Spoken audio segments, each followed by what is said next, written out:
Good evening.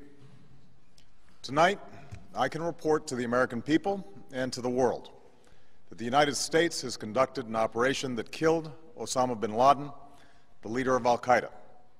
It is May 2nd, 2011. Yesterday, May Day, May 1st, President Obama addressed the nation late Sunday evening to say that just hours before, Osama bin Laden had been killed in the middle of a major populated city in a palace compound.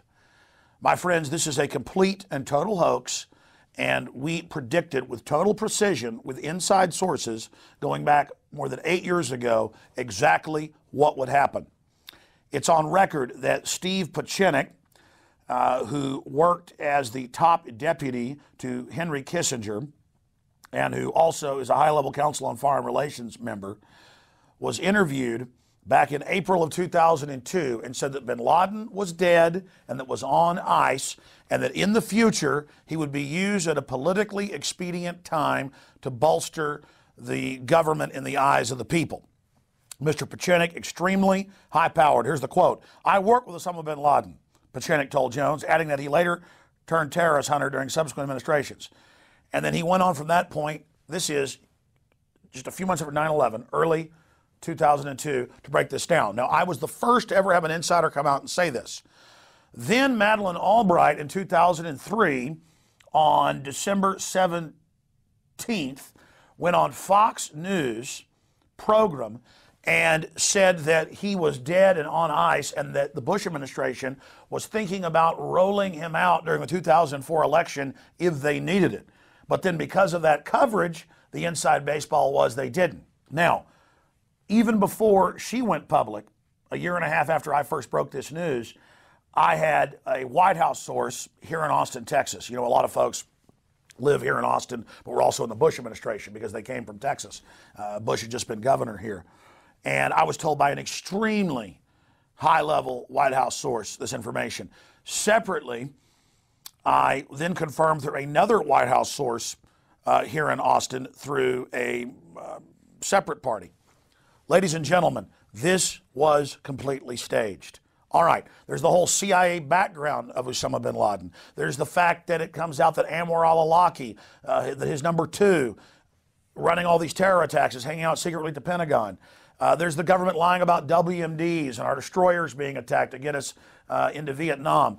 You know this history of major hoaxes being run. But notice when all this came out, then I'll go through some anomalies. Just the tip of the iceberg. This all came out right at the time that Obama's approval rating was dropping like a rock, an all-time low this far into a president's administration, as the dollar's dropping, as support for Iraq, Afghanistan, Libya, and the drone attacks in Pakistan was imploding, right as the Pakistanis were threatening to kick the U.S. out of Pakistan and to kick their drones out. Right as this happens, there's this big propaganda victory, and what do? They take the body and throw it in the ocean, they say. Do you really believe that? No one is buying that. I've been listening to talk radio last night, this morning, even conservative stations that want to buy into this propaganda. No one is buying that. They've thrown his body in, but don't worry, they have a DNA test and they have a face scan so they know it's him. This is the same government where the CIA agents last year admitted in the Washington Post that they created fake bin Laden videos. This is the same government that's constantly caught lying. But conveniently, his body is now out in the ocean somewhere, buried at sea. But it gets worse. Last night, as soon as this was announced, it was all over U.S. TV, British TV, European papers, fake photos. And as soon as I saw it, I sent text messages to Paul Watson and others and said, look into this. This is the same fake bin Laden dead photo that's photoshopped of him that we saw years ago. And so digging into this, we've learned they claim that they've killed him 9 separate times. But obviously this is the big presidential announcement. They claim that they've killed other al-Qaeda operatives over and over again. They're training you to accept this type of garbage. So we've got that information. That they've killed him 9 times. And finally, now we're being told Khalid Sheikh Mohammed, who's been tortured for many, many years and who confessed to bombing buildings that were built after he was incarcerated, he might as well confess to shooting Kennedy or killing Lincoln or crucifying Christ 2011 years ago. I mean, this is getting more and more insane. All the usual suspects, the Adam Gadon, the grandson of the former head of the ADL, the Zawahiri, all of them are running around saying, we're going to get you. And Khalid Sheikh Mohammed is saying from Guantanamo that if they kill bin Laden, nukes will go off. And then meanwhile, you've got our media reporting there could be 160 nukes. I mean, does anybody believe this? This is going to be used to launch more wars, to say, see, we're winning, and to have a bigger domestic crackdown to protect us from the terrorists hiding under every table.